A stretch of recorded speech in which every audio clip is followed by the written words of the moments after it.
So, in going on 4 years and 6 months, I've received absolutely no assistance from any law enforcement agency, any sort of any representative of the judicial branch, anybody in any level of the legislative branch, and the executive branch has merely provided me with a letter that the next year they tried to flip in order to trash somebody else's credit. I think on some level I'm supposed to actually see that as a compliment. And so I will also acknowledge I'm already on the record of requesting a process by which to be acknowledged for attempting self insurance instead of bond.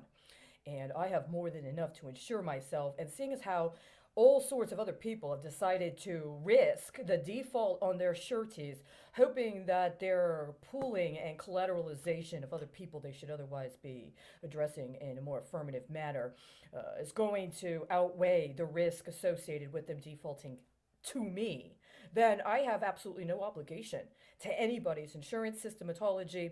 And on the contrary, I've accumulated a great deal that could be used as surplus for a self insurance paradigm. So I'm going to go ahead and acknowledge that now. It's 4:33 p.m. on September 24th, 2020. Now, I don't agree with most people's understanding of this contemporary American nuclear paradigm. For one thing, it involves minors. For another thing, it refused to give people the possibility of doing anything in an autonomous manner that actually demonstrates their informed consent and hence can be held accountable. And what I've learned is that when you cede and you give in to extortion, then what that does is it constantly puts somebody else in a position to call the shots in your life. And as long as you cede to that, then they're allowed to justify expropriation of you and your capabilities. But at some point, if you actually get to the point of maturity and you don't cede to or concede to their extortion, then there's no one you can answer to. They haven't provided you with insurance.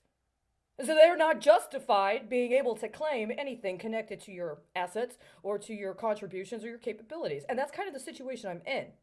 The unfortunate thing is this could be a great advantage for other people. But in the meantime, I got to make sure that I do what I can. Now, there's this concept that somehow sex and sex acts are supposed to be made appropriate as some form of alternative, I guess, insurance, right? And that other people feel that they're justified to obtain information about people's sexualities in order to concoct some sort of paradigm that can then be used as risk insurance for other people's life or some form of blackmail in order to secure them. I don't believe in that. I don't engage in that. And I also understand that early parts of my life when I was sexually active, including in committed relationships with people, have been allowed to be expropriated and redistributed to other people.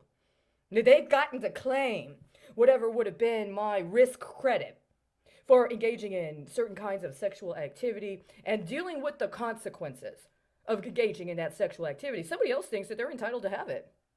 Well, okay. I don't know what to say. But now we're in a different situation.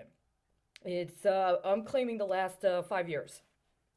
I'm claiming the last 5 years of my own sexuality and sexual expression in whatever manner it is, and it's mine, and it's going into my self insurance paradigm. And nobody else is able to access it because if you do, it will kill you. If you try to avail yourself of anything close to credit or creditability in connection with any of the sexual activity that I'm including in my self insurance paradigm right now, it will kill you. Now, if you think that somehow you've been impacted, then you've already had ample time to address that. If I go to your office directly and I say I have information at this level, you cannot pretend you don't know. At this point, you need to disengage yourself from anything that has intersected with my sexuality in the last 5 years, or it will kill you. That's what you set up. Now, I've been doing what I can to take care of myself and make sure that other people are protected. You do not have a right to claim it as yours, even if you were one of the very few actual sex partners I had. You understand?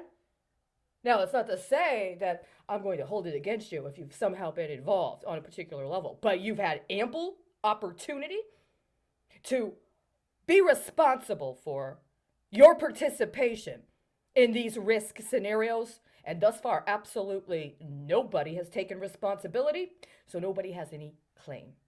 Nobody has any entitlement. It's mine, 100%. Now I'm going to keep my own inventory. You don't even need to fucking know about it. It's not available for your COINTELPRO. It's not available for any of your intelligence committees. It's not available for your CIA or your military intel or anybody else's political campaign. It is at that level. That's why I haven't done it. That's why I have exercised self restraint and self control. I know exactly what's capable.